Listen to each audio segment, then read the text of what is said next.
Right in the midst of the worst news of the season with Jaheim White and Jaden Bray being out, Jimmori Robinson is officially in as a Mountaineer for the Backyard Brawl.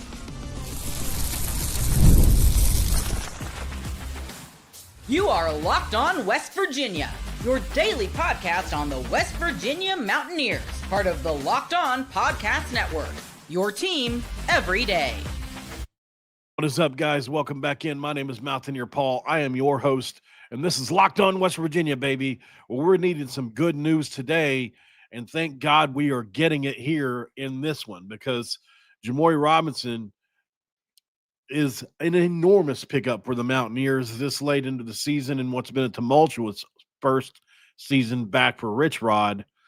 Let's dive into this. It's going to be an interesting conversation for sure, because I have a lot of questions, but we'll get there. All right, guys. So this episode of Locked On West Virginia going to be brought to you by our friends over at Game Time. Right now, if you download the Game Time app, create an account, and use the code LOCKEDONCollege for $20 off your first purchase, that would be great. That would be grand for you. All right. Jamory Robinson is official back with West Virginia per a few different people. I want to be sure to say I saw Voice of Morgantown put this up first. I'm not going to sit here and lie and say that's not the first place I saw it.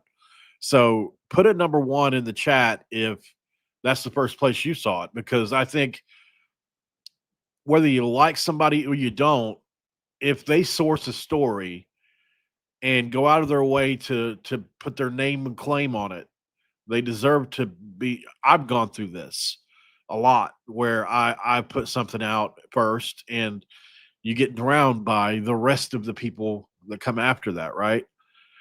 So I'm just saying he had it first. You know, it's no surprise. He's had him on the show multiple times. Like I was telling people in another chat, listen, because people want to fight back every time you say that he's got something. Listen, he got it. It's okay. It doesn't mean it's the end of the world for the media, right? I mean, he's had him on the show multiple times. It's okay to admit that, whether you like him or not. Okay, so that's where I saw it first.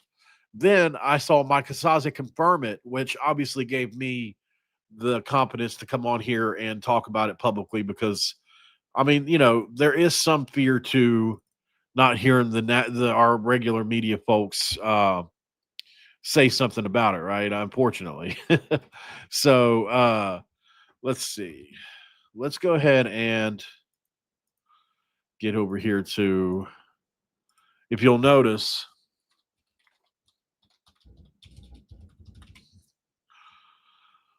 all right. So Jamory Robinson put something out earlier that said, Inshallah beyond grateful. I'm assuming this is some Muslim, but I don't know that for sure. So I think this was the impetus probably for Brad to reach out, possibly. I'm not sure. Obviously, he is a monster when it comes to pass rushing. This is somebody that West Virginia wouldn't have gotten had they not taken these opportunities. I just want to point this out. I'm not trying to be that guy. Like West Virginia probably doesn't get Jamory Robinson if they don't take the chance and wait this thing out for him, right? So Mike Casazza has an article out now that I'm going to look at and see what he says about the situation, because he may add some extra to it. But Bandit Jamory Robinson's quest for eligibility appears to be over. Multiple sources tell Ear Sports that Robinson and West Virginia heard from the NCAA today to update and resolve his status. That's enormous. And that the expectation is that the 2024 AAC Defensive Player of the Year will be eligible immediately to play. An announcement could come soon, and Robinson may have even hinted at a resolution, which I just showed you.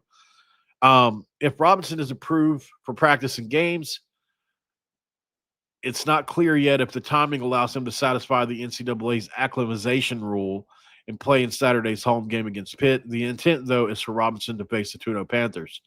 So today is Monday. As long as he's practicing by tomorrow, we're good, right? So that's the latest you can come in and practice, as far as I know. But can he rebound? God. Oh God, it's the question of all questions. Not game time, but can he rebound? So obviously, we can talk about what does this mean for West Virginia? What does this mean for Jamori? What does this mean for the NCAA? Those are all three different questions, I think, right? Obviously, let's just kind of walk through this too, because along with Justin Harrington, Ty Edwards, and Jeff Weimer or Weimer, however you want to say it, they were all denied eligibility, right? So they took the NCAA to court. They argued that the time spent in JUCO shouldn't count against their NCAA clock, and the court has ruled in their favor because the Gopavia rule kind of led to a blanket waiver for them, right? Or not leading to a blanket waiver, so they had to go to court on their own. Then they won the lawsuit, were given an injunction, but there was an academic complication for Jimmori Robinson, and where the NCAA lawyer claimed that Robinson was academically ineligible under the standard NCAA rules, which was unrelated to the extra year. So the resolution comes today, as the NCAA, it seems, will go ahead. And here's the thing. I think that one of a couple things have happened. The NCAA has decided to give him extra time because basically he stopped pursuing college football before the Pavia rule, right? Which is when he would have been putting in all this classwork and different things. So whenever that happened to a lot of players, it was like, oh, wait, I can still play. But it left you limited time to get the schoolwork done that you needed to have done. So what I think the judge saw was, hey, I order you to let him play because, yes, even though this academic thing is in the way, you guys kind of dropped the ball on that because they didn't have enough time to prepare to play, right? It's my opinion, or something along these lines. I think that's probably what's happened here. So either way, we'll find out down the road exactly what's going on, but he's eligible, and that's all that matters, really. And we need it to happen sooner than later versus Pitt. Now we just have to hope that he's able to play or practice, tomorrow. Obviously, on the field, this is a proven pass rusher, an elite pass rusher, an NFL level pass rusher that can bolster our defense, especially against really strong opponents, like a Pitt, because his addition addresses a potential weakness in our D line, given our track record of sacks and tackles for loss haven't been the greatest this year. We brought pressure from other places, but to have Jamory Robinson, who can just individually wreck a game, is enormous. Consider that we've been okay at getting to the quarterback until now. Well, now it's even better because we got a guy that can really get to the quarterback at an elite level. He's 6'5", 250 pounds, and has a bevy of pass rushing moves, which led to him being the conference defensive player of the year. Would love to have seen him have a couple sacks by now already, but he is going to make up for time. Hopefully he gets 2 or 3 versus Pitt. Wouldn't it be awesome to see him get a strip sack or a strip fumble to win that game, or just something cool for Jimmori because he's waited this thing out? It's so, like, the 5 things I think this helps WVU is like 5 good reasons. Is what I have this labeled. He's a defensive upgrade, right? He's an elite sack guy. He immediately strengthens our pass rush, but he's also really good against the run and anchoring against the run. Braden Siders has been washed out multiple times this season in the run game. So he has been kind of shaky there at times, which is why Eddie Kelly has been playing a lot too, I think, to kind of offset one of the edges, is my opinion. But yeah, so although they don't really play the same position, but you can still use the DN to set the edge, or you can use a bandit to help set the edge. You can use them both to set the edge. So it also gives you a little more depth, right? Now you don't have to worry about Curtis Jones Jr., a freshman, having to play there as much. Now you've got a guy that's a veteran with experience in high-stakes games. I mean, he was a part of the 11-0 UTSA team, for goodness sakes. So he adds, leadership, rotational options. There's, a ton of – it reduces some injury possibility concerns for the DNs and bandits. It's a momentum boost that we really needed. After today's news with Bray White, which I'll get to in the next segment, clearing him injects energy into a shaky one-on-one team right now, and this could potentially spark. Obviously, it's going to spark some fan engagement, especially against Pitt, which already really doesn't need it. Um, I think this is going to show other players in Jamori's situation that West Virginia is willing to fight the NCAA, or at least be in your corner while you fight the NCAA, while you're facing NCAA hurdles. So I think this is a big deal.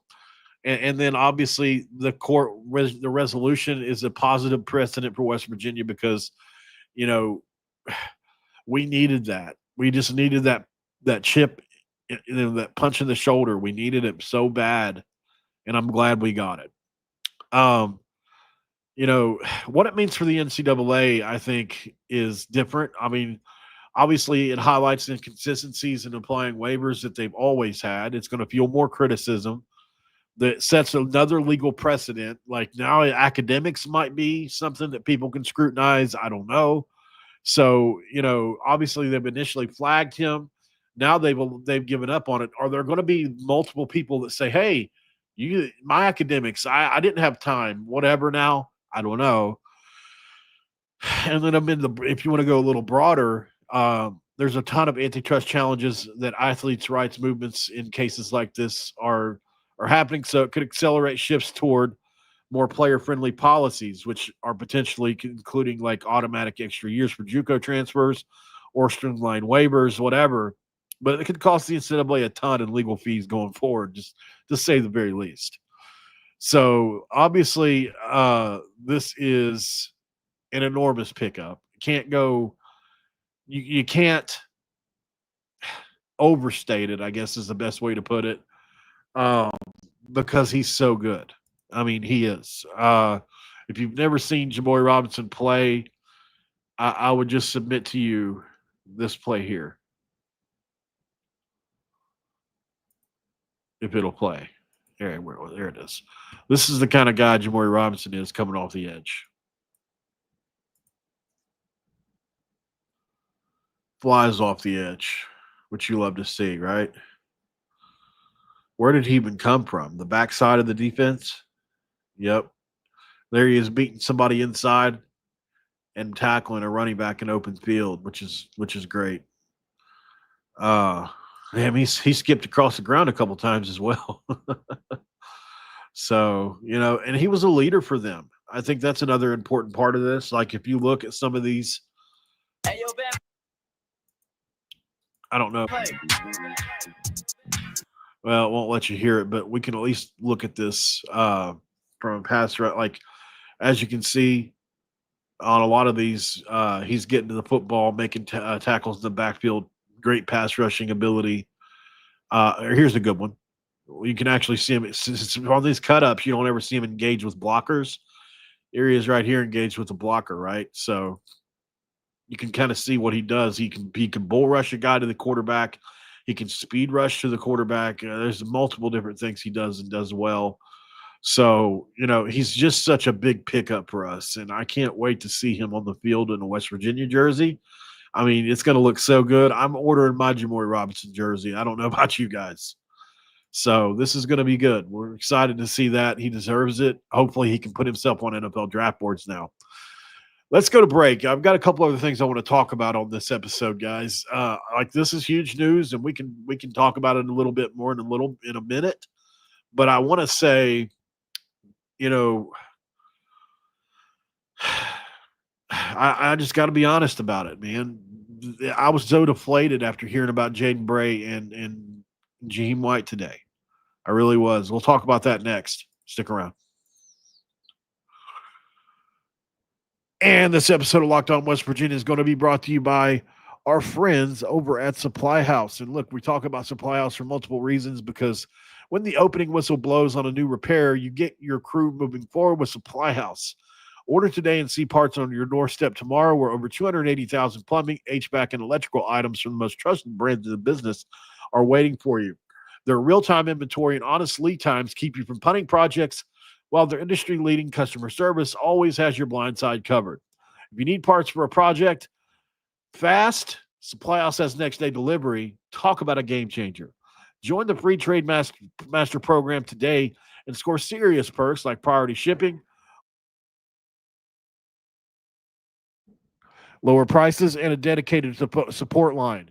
Visit supplyhouse.com today to sign up for free and use promo code SHCOLLEGE5 for 5% off your first order. That's supplyhouse.com where you can meet real friends and real people. And of course, our friends over at we always love talking about Game Time on this show, as always. And with Game Time right now, look, college football is absolutely back. Wouldn't have it any other way. But I couldn't be more excited about it because the tailgates, the rivalries, the energy in the stands, there's really nothing like that. But let's be real, actually getting tickets can feel a little bit more like a battle than the game itself, where you've got endless queues, hidden fees, prices jumping at checkout. That's why I use Game Time. It's an app that gives the advantage back to the fans, right? Which is important. Want to have that. It's the easiest way to score last minute tickets with the best prices and no surprise fees at checkout. That's important too. What you see is what you pay. I pulled up Game Time and in just a couple taps, I saw amazing deals, and I'm talking about your favorite college football programs for as low as $25. So take the guesswork out of buying college football tickets today with Game Time. Download the Game Time app, create an account, and use the code Locked On College for $20 off your first purchase. And remember that the terms apply. Again, that's promo code Locked On College, LOCKEDONCOLLEGE for $20 off today. Swipe, tap, ticket, and go. Download Game Time today and ask yourself the question of all questions. What time is it? It's game time.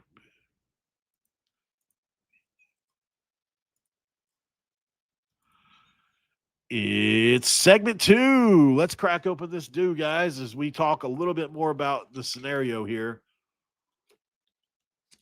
Let's go over to the roster and look at the ongoing roster here for West Virginia.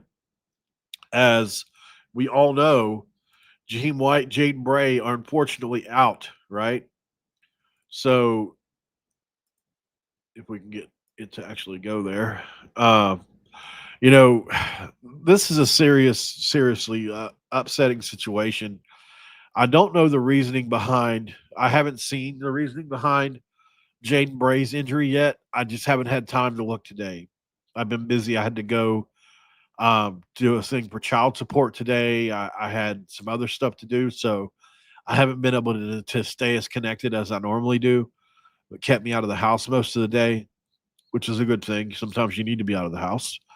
But, obviously Jaden Bray here is it's just a heartbreaker. Obviously, Jaheim White, we talked about yesterday. I really thought this is going to be his year. I think Jaden Bray was on pace to really have just a huge year for West Virginia. A huge year for West Virginia. Don't know how long he's going to be out. I haven't seen that either. I'm assuming it's going to be a while. Maybe the year. I don't know. Somebody want to let me know in the chat. Maybe there's something I'm missing as far as his timeline, but I haven't seen anything about it yet. But what it does open up for, and it's a conversation I want to have, and I just want to say this first before we get into it. I love Jaden Bray. I think that he is absolutely was proving as we were going that he was ready to step up and be an elite receiver. I believe that. And I hope he gets next year to prove it again, hopefully. And Jaheim White as well. As far as Jaheim goes, we talked about it a lot yesterday. I felt like it was a cheap shot from Ohio. I'm not going to come off that stance. It is what it is. I don't need anybody's really I have a lot of Bobcat fans reach out to me in the past couple of days and say that it wasn't a cheap shot and that we're just coping. But I mean, you grabbed his face mask and his collar and pulled him down from behind. You know what you did. I have no sympathy. Nothing's going to happen to him over it anyways. So like I told a couple of their fans, sure, because they were throwing up that they won the game. I said, you're right. But at the end of the day, you still stand the MAC. Nobody will watch another game you play this year after this coming week. Nobody will see you again on TV for the rest of the year. So fine, like if that's how you feel, have fun being in the MAC, and we'll go play in the Big 12. And even though we may not be very good this year, we're still going to be relevant in the future as to where you probably won't be. So that's just I was mad, man. Um, you know, I submit to you a couple things here because this is kind of a dual segment. We're going to talk about the injuries, but I also want to talk about replacements. We're going to go receiver first. When you're talking about Jaden Bray, you're talking about a big receiver, right? That's the first thing you think of when you think Jaden Bray, or at least I do. He's got positional size. He's a guy that is a very good possession receiver that has some explosivity. But he's not as explosive as some guys. And there are a couple guys on this roster I think are going to have to grow up kind of fast. But, I'm hoping that they're on the roster. I think we have the talent, but it's just a big jump up in what we're asking them to do, especially the backyard brawl. Would have been nice to have seen them play before now more, but we just haven't seen it. And so as soon as we get down here, I'm going to show you guys a couple people. Here we go. That I think should probably get more playing time. Number one, Oron Singleton Jr. I think needs more touches because Cam Vaughn is going to be keen on, uh, and I think Oron is a guy that just hasn't been able to get involved as much as I would like for him to. Um, you're gonna keep throwing the ball to Cam Vaughn. There's no doubt about that. He needs that. He's obviously an elite player. He just moves differently, right? You put Cam Vaughn at Ohio State, and I believe he would start. That's how good I think he is. Truthfully, in my heart, I really believe that. Like I haven't seen it. We haven't. He might be the most talented receiver we've ever had before it's all said and done. Like that's how much I like him. But he doesn't have anybody to throw him the ball, really. Gerard Bowie is somebody we haven't seen anything from, and he came in with production. He hasn't done anything yet, and a lot of that has to do with our quarterbacks and the running game. Um, Justin Smith Brown is somebody like he was given an end around and fumbled it, and we haven't seen him since. What the hell's going on? Now to get to Jaden Bray's replacement, I think Jeff Weimer or Weimer is going to be. I think it's Weimer is going to be the guy there, in my opinion. I think he'll probably get that job. He's about the same size as Bray, although not as muscular. He's 6'2", 211 pounds, and he's an elite route runner. We've talked about that before. This is his time to shine. I really believe that he's capable of doing this, and I want to see him succeed. I do, because I think he's got the ability as a route runner to really impact our offense. But once again, we come back to quarterback, don't we? That's the problem with this. Is I think we have some good receivers, and we're kind of deficient in the quarterback department. Now, Logan Ramper is a guy that you guys know I beat the table for all offseason. We have not seen him. He's got one catch on the year, and that was from Scotty Fox. I still believe in him. I mean, you go watch his slippery rock tape. I think he's probably taking him a little bit of getting used to. He's a redshirt senior, so I know he feels the pressure to play now, and I think he absolutely should feel that. Hopefully, he gets some chances here. You're going to help. I mean, this is all leading into something that I want to talk about, which I'll probably post separately as a video as well. Other than that, I mean, obviously Rodney Gallagher needs more touches. He's shown that he can get yards. I wouldn't mind putting Rodney Gallagher in the backfield. I think he could play running back. Now that I've watched him with the ball in his hands a little more, I think Rodney Gallagher could play running back at this level. I really do. And I think he would be good at it. Just my opinion. He's kind of like one of those guys you can do multiple things with. Outside of that, though, we need somebody else outside of Cam to step up, especially one of the slot guys. As Cam's more of an outside guy, you need either tight end, like we need one of the, Grayson Barnes has been very bad so far. He's not been what we were hoping he would be so far. He can still change that. If he's not going to, I mean, I say you give Ryan Ward a shot or something. If not, right? Like, or Greg Ginross, give somebody a shot, like, might as well. If I love him so much, why don't I marry him? That's so silly. Uh, so, running back spot really quick. It's pretty simple for me there. It's simple. Clay Ash, I want him to get touches, but I think you start either since your Bowers. Cannon Catcher's apparently still out because I would love to see him play too, but uh, you know, I think you have to go with Ty Edwards and Sincere Bowers as your two guys now, and hopefully they mature as we go. It's not the ideal scenario because they're lacking experience at this level, but it's time. Like, we've got to give those boys a chance. They're horses, and they need the opportunity, and I think they deserve it. So we need to go there. We'll go to break now. I want to submit to you something now. Because of the nature of our offense, this is just my opinion. I get it. It's not the be all end all, and I'm not saying that it is. But because of the nature of our offense, I really do think we should consider starting Max Brown at quarterback, and I'll show you why next. This episode of Locked On West Virginia is going to be brought to you by the Game Cap. When you're talking about the Game Cap, yes, I'm talking about the hat. So we have a quick question for you college football fans out there. If you could go back in time and sit front row at your school's biggest rivalry game, what hat would you be wearing? Yes, I said hat. For me, it would be obviously, I would love to sit in the front row, maybe one of those Michael Vick Virginia Tech games that we played against him in, because these aren't just hats. They're the same vintage styles that fans wore back in the 80s and 90s. And guess what? They can still go for the same price they did back then when you use code Locked On, and you get your own vintage hat for $16.99. All you have to do is head over to thegamecaps.com. That's thegamecaps.com, where you can grab your team's classic bar or retro circle design and use code Locked On for an exclusive discount, because legends, they wear the game.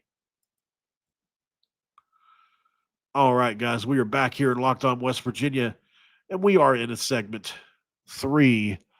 And I'm just going to go right to it.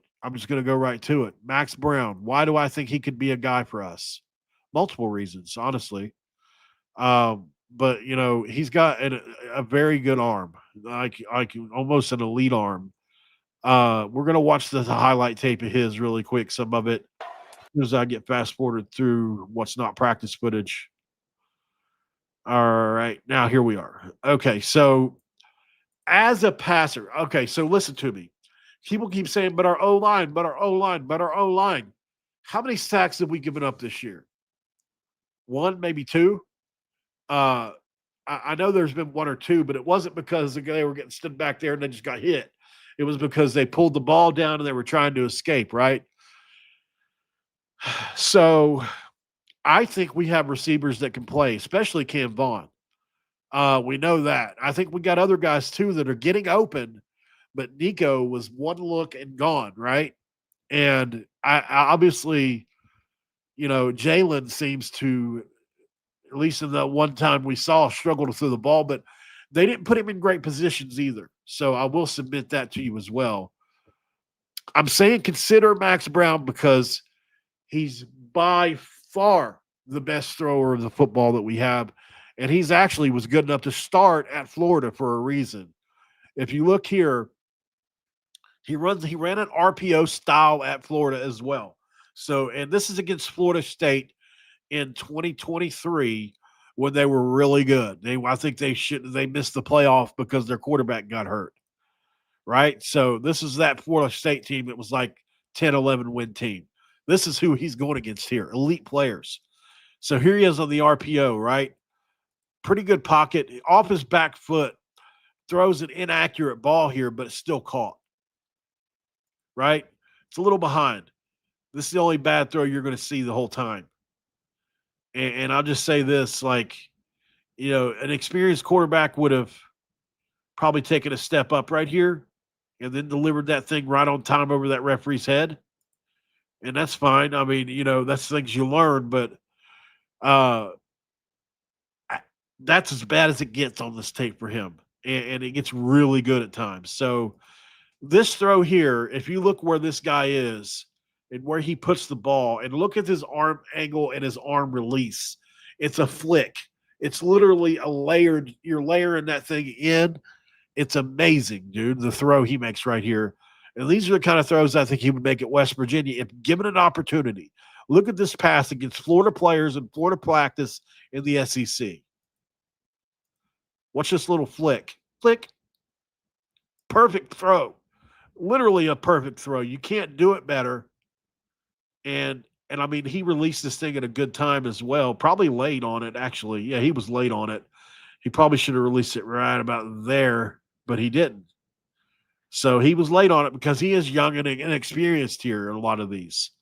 But I mean, just a gorgeous throw. And you see a couple of these on here where it's like, holy crap, like this dude's got an arm for sure. Right there. Boom. You got problems. You got problems with pass rush. Let's say they don't hold up well. Here's an SEC caliber linebacker getting juked out of his shoes. Whoop. Yep. And then makes a look at that zing inside to somebody. Zing. Excellent throw. The guy almost dropped it. It was so hard. Look at that throw. Off platform, arm angle down. Incredible throw. Here, right here, is the best throw I've seen him make on tape, I think, so far. It's almost on the right hash, all the way over to the left sideline. And it's probably got, I would say, it's an elite arm. It's as far as arm strength goes, you can't throw it much harder than this. That right there is a frozen rope to a Florida receiver to get outside. This is think about this.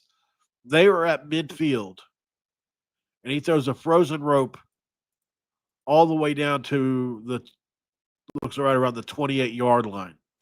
So they're on about the 50 or the 48, 47. So looks like, this is 20, 25 yards downfield, and about, if you count for the this obviously if you get too far outside, you add yards to it, but it's hard to say how many yards. It's at least 35 or 40 yards downfield. I would say if you count the out route part of it, because you start to move this way, this direction, and that doesn't count upfield yards, right? So, I mean, just the velocity on this throw. And here's the thing too, he's kind of on his back foot here as well a little bit, right? Because he's sliding to his left to get some power, as you can see here, to zing that thing over. But this is just an elite throw. That's incredible. So West Virginia doesn't have a guy that can do this. We don't have anybody that can do this but him. And also, he can run the offense, as you can see here. If he's healthy, I know that he hasn't been, and Rich hasn't played him, and that's a fair point if anybody wants to make it. But I mean, if the defensive end crashes down, he can make you pay. He's fast enough. This is against Florida State. He's fast enough to do this, right? He may not outrun anybody, but he's quick and short in small spaces. So if somebody wants to key on whoever the running back is, like if they want to key on him like this is what they've been doing to West Virginia, because there's no quarterback run threat, right? If there's no quarterback run threat, the defensive end just crashes down. There's no cutback lane, and then they just fit. They fit. They keep. It's the same. It's the same thing if you say, you know what, Parker Navarro can really run. Let's create a pocket around him to keep him from getting out. You can do the same thing against good running backs. You can create a shell around them, give them no cutback lanes, no ways out. It's how you get a guy like Reggie Bush or Tavon Austin, right? You got to hope you can surround them. And that's what they were going to do here. But they didn't know Max Brown could pull this and make him pay for it. So that's what we need, And I'm not saying that, if maybe Jalen can do this. I'm not saying he can't, because we see on his Texas A&M tape, he can make throws at times. But I don't know how comfortable he is in this offense. Same with Max. I mean, just look at that throw, guys. That is insane. An insane throw. I forgot about this one here. This is with a guy hanging onto your leg, right? I mean, this literally got somebody wrapped on his foot. And this is all arm talent. That's what this is. And look at how far. I mean, you want to talk about leading a receiver? How does he throw this thing over here? Insane. It's crazy, man. And here he throw, and you want to see if he's got you want to see if he's got the. Oh yeah, there's that again. You know, he's got some speed to his game, but he throws a deep ball here. Yeah. So you want to see how far he can throw it? He can throw it a country mile. Look at this throw. A dot, right? All the way downfield. Probably, I don't know. He probably throws this thing at least 50 yards, at least 50 yards in the air. It looks like they're on. You look at the tape. What's that? Let's see. We're on at least probably the 40 or 50, 45 or 50 right here. It's hard to say. But, I mean, you look at the airtime and the accuracy with which he does this. He had a guy running in on him as well, although he knew he wasn't going to get hit. You know, he still made the throw. I mean, it's impressive. I think that's what we need for Cam Vaughn. We need a guy that can do that. Here he is against Missouri.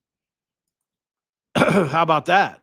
Right? This is another SEC defensive lineman that is accounting for him. And he's still quick enough to pull it and run around him. Nico can't do this. That's the problem right now with Nico is when it's like this, when the defensive end stays for the quarterback, Nico has to hand it off, right? Even if it's plugged up, and he can't make one guy miss.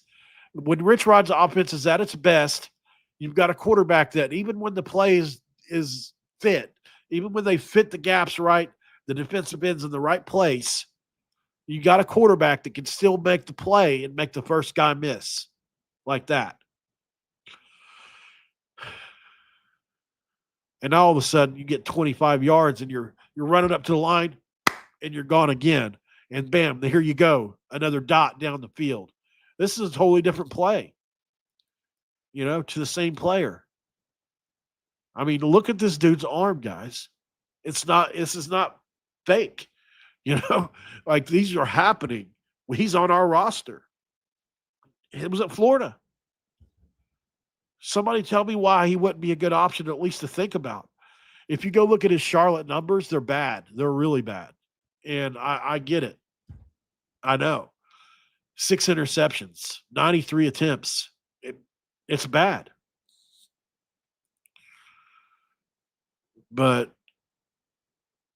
I don't think Nico can do that. You know, I know that he won the job, and I think there's a reason for that. But it's unfortunate, man. You know, so that's all. Glad to see Jimmori Robinson back in a West Virginia uniform. I hate to see the two we lost. I mean, that's just bad news all the way around. There's no way around it. But we have to accept it, right? We have to accept it. Thanks for making Locked On West Virginia your first listen, guys. I will be back later. We got more to talk about today. Do another video here in a couple hours. Until then, we want to let you know about Fire TV College Football Kickoff. Right now, college football fans, Locked On and Fire TV present College Football Kickoff, your ultimate college football weekly preview, where Drake Toll of Locked On Big 12 leads the conversation along two-time AP Coach of the Year Gary Patterson and former college star Jesse Holley, and also Locked On's local expert. It's a college football preview only Locked On can do. So catch College Football Kickoff every Thursday throughout the season. That's only on Fire TV. All right, guys, have a great rest of your day. I'll see you here about 7 or 8 o'clock. We got more to talk about. Until then, I'm out of here.